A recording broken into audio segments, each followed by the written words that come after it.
UPSC परीक्षेत यश मिळवणाऱ्या ऋषिकेश आलासे यांचा कुरुंदवाड इथं नागरी सत्कार। जिद्द, सातत्य आणि योग्य नियोजनाच्या जोरावर कठीण क्षेत्रातही यश मिळवता येते। ऋषिकेश आलासे यांचे यश ग्रामीण भागातील युवकांसाठी प्रेरणादायी दीपस्तंभ आहे, असं प्रतिपादन कोल्हापूरचे जिल्हाधिकारी अमोल येडगे यांनी केलंय। केंद्रीय लोकसेवा आयोगाच्या परीक्षेत देशात 61व्या आणि महाराष्ट्रात प्रथम येण्याचा मान मिळवल्याबद्दल ऋषिकेश आलासे यांचा कुरुंदवाड इथं भव्य नागरी सत्कार करण्यात आला। या प्रसंगी आमदार डॉक्टर राजेंद्र पाटील यड्रावकर यांनी ऋषिकेशच्या यशात पालकांचे संस्कार आणि शिक्षणाचे महत्त्व अधोरेखित केले। नगराध्यक्षा मनीषा डांगे यांनी शहरात लवकरच स्पर्धा परीक्षा अभ्यास केंद्र उभारण्याची घोषणा केली।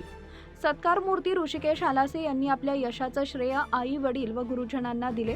या सोहळ्याला प्रांत अधिकारी दीपक शिंदे, प्रभारी तहसीलदार शरद खिलारे, उपनगराध्यक्ष दीपक गायकवाड, मुख्याधिकारी मनोज कुमार देसाई, ऋषिकेशचे वडील डॉक्टर राजेंद्र आलासे, आई डॉक्टर विद्या आलासे, माजी नगराध्यक्ष रामभाऊ डांगे, दादासाहेब पाटील, रामभाऊ मोहिते, अरुण आलासे, नगरसेवक अक्षय आलासे, रमेश भुजुगडे, जय कडाळे, वैभव उगळे, जवाहर पाटील, शरद आलासे यांची प्रमुख उपस्थिती होती।